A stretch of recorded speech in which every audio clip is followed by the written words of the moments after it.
कराड येथील प्रीती संगमावर माजी मुख्यमंत्री यशवंतराव चव्हाण यांच्या समाधीचं दर्शन घेतलं। संजय राऊत यांना बजेटमधलं काही कळत नाही असं नवनाथ बन यांनी टीका केली आहे। देवेंद्र फडणवीस यांचं पुस्तक वाचा, अर्थसंकल्प कसा वाचावा हे समजेल।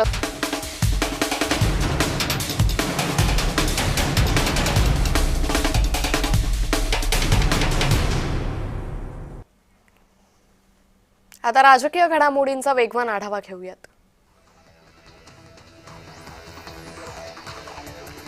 मंत्री पंकजा मुंडेंच्या हेलिकॉप्टरमध्ये तांत्रिक बिघाड झालाय। छत्रपती संभाजीनगरहून उड्डाण घेण्यापूर्वी हेलिकॉप्टरमध्ये बिघाड झाल्याचं निष्पन्न झालं। हेलिकॉप्टरमधील बिघाडामुळे लातूरमधील सभांच्या वेळा पुढे ढकलल्याची माहिती आहे।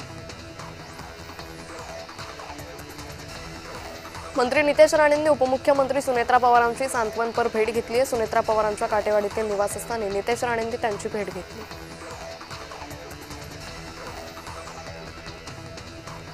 जय पवारांनी अजित पवारांसाठी भावनिक पोस्ट लिहिली आहे। डॅड काश वेळ थांबली असती, मी तुम्हाला घट्ट मिठीत घेऊन आयुष्यभर तसाच राहिलो असतो, अशी भावुक पोस्ट जय पवारांनी केली।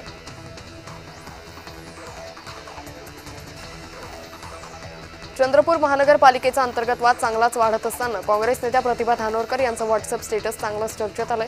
जंग में जाने वाले घोडे 12 तो में नहीं नाचा करते असं म्हणत विजय वडेट्टीवारांना डिवचण्याचा प्रयत्न केलाय। धुळे महानगरपालिकेच्या महापौर पदाच्या निवडणुकीत शिवसेना राष्ट्रवादी युतीसह एमआयएमनं देखील आपली उमेदवारी जाहीर केली। येत्या 6 तारखेला होणाऱ्या सभेत महापौर पदाची निवड प्रक्रिया पार पडेल। दुसरीकडे विरोधी पक्षनेते पदावर शिवसेना राष्ट्रवादी युतीनं दावा केलाय।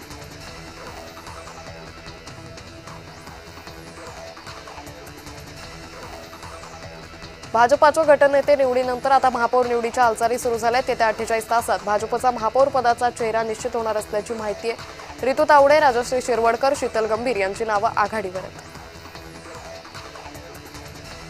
जिल्हा परिषद आणि पंचायत समिती निवडणुकीचा प्रचार आता अंतिम टप्प्यात पोहोचलाय। या पार्श्वभूमीवर उपमुख्यमंत्री एकनाथ शिंदे आज रत्नागिरी जिल्हा दौऱ्यावर आहेत। उमेदवारांच्या प्रचारासाठी शिंदे यांच्या जाहीर सभा रत्नागिरी तसेच चिपळूणमध्ये होत आहेत।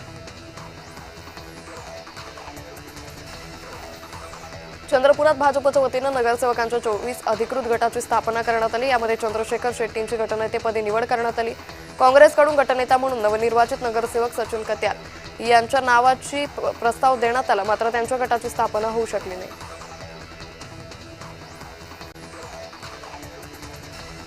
नाशिक महापौर पदासाठी उमेदवारी अर्ज दाखल करण्यासाठी आजचा शेवटचा दिवस आहे। मंत्री गिरीश महाजन आज नाशिकमध्ये सर्व नवीन निवडून आलेल्या नगरसेवकांची बैठक घेणार आहेत। याच बैठकीत महापौर आणि उपमहापौर नावाची देखील घोषणा होणार असल्याची माहिती आहे।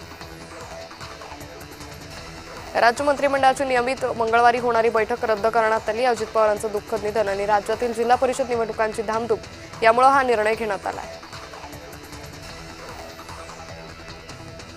भारत आणि अमेरिकेमधील ऐतिहासिक व्यापार करार हा खऱ्या अर्थानं पंतप्रधान मोदीजी आणि अमेरिकेचे राष्ट्राध्यक्ष डोनाल्ड ट्रम्प यांच्या मैत्रीचा विजय, जागतिक व्यापारासाठी सुद्धा हा एक अत्यंत महत्त्वपूर्ण क्षण असल्याचे ट्विट मुख्यमंत्री देवेंद्र फडणवीस यांनी केलं। विजय वडेट्टीवार यांनी भविष्यवाणी विषयावर कोर्स केलाय वाटतं, कारण ते आजकाल प्रत्येक विषयावर भविष्यवाणी करत असतात, असा टोला भाजप आमदार परिणय फुके यांनी विजय वडेट्टीवारांना लगावला। शशिकांत शिंदेंनी कोरेगाव पोलीस ठाण्यात ठिय्या आंदोलन केलं। कोरेगाव तालुक्यात आसरे गावातील सरपंच आणि माजी सरपंचांवर हल्ला करून त्यांच्यावर जाणीवपूर्वक खोटे गुन्हे दाखल करण्यात आले। या निषेधार्थ शशिकांत शिंदेंनी कार्यकर्त्यांसोबत पोलीस ठाण्यामध्ये धरणे आंदोलन केलं। या आंदोलनामुळे कोरेगाव पोलीस ठाण्यात तणावाचं वातावरण निर्माण झालं होतं। गणेश नाईकांनी शंभूराज देसाईंच्या पाटण तालुक्यात सभा घेऊन त्यांच्यावर टीका केली। नवी मुंबईच्या प्रचारात मालकमंत्री आला होता, त्यानं माझा टांगा पलटी करतो, परवानगी द्या म्हटलं होतं, मी परवानगी देतो, माझा टांगा पलटी करून दाखवा असं आव्हान नाईकांनी दिलंय। रायगडच्या माणगाव तालुक्यातील गोरेगाव जिल्हा परिषद मतदारसंघात शिवसेनेचा राष्ट्रवादीला मोठा धक्का दिलाय। राष्ट्रवादी माजी पंचायत समिती सभापती शकुंतला टेंबे आणि राम टेंबे यांनी शिवसेनेत जाहीर पक्षप्रवेश केलाय। लोकसभा निवडणुकीत राष्ट्रवादीला सोबत घेऊन शिवसेनेनं सुनील तटकरे यांना मतदान करून आम्ही पाप केलं असल्याचं विधान विकास गोगावले यांनी केलंय। यंदा जिल्हा परिषद आणि पंचायत समिती निवडणुकीत शिवसेना एकटी लढत असून विरोधकांना प्रचार सभेतून विकास गोगावले यांनी राष्ट्रवादीवर तोफ टाकली। नागपुरात आता एमआयएमची मोठी ताकद असल्याचं वक्तव्य असदुद्दीन ओवैसी यांनी केलेले, तर देश सध्या तोडणारा मी जिना नाही असंही ओवैसी म्हणाले।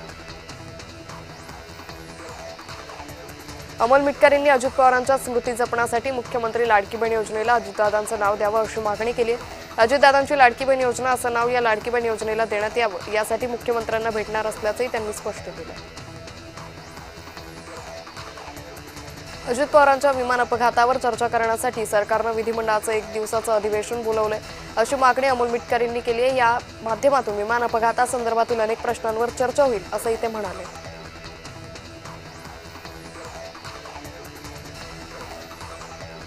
अहिल्यानगर महानगरपालिकेत शिवसेनेची गटनोंदणी पूर्ण झाली असून गटनेतेपदी दत्तात्रय कावरे यांची निवड करण्यात आली आहे। स्वबळावर निवडणूक लढवल्यानं शिवसेना आता महापालिकेत विरोधी बाकांवर बसणार असून विरोधी पक्षनेते पदावरही आपला दावा सांगणार असल्याचं कळतंय।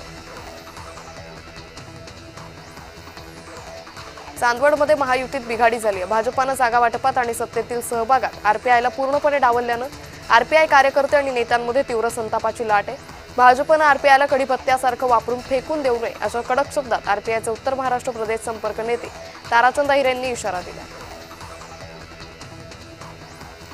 खाळगाव जिल्हा परिषद गटाच्या उमेदवार प्राजक्ता पाटील यांच्या प्रचारार्थ ग्रामविकास मंत्री जयकुमार गोरेंची तळमावले इथं सभा पार पडली। पाटण तालुक्याची पंचायत समिती आणि सातारा जिल्ह्याची जिल्हा परिषद ही भाजपाची होईल अशा पद्धतीचं वातावरण आहे।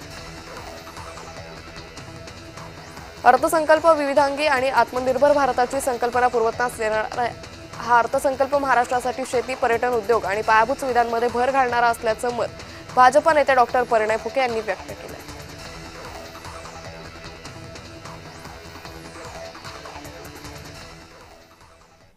आता मेट्रो शहरातील बातम्यांचा वेगवान आढावा घेऊयात।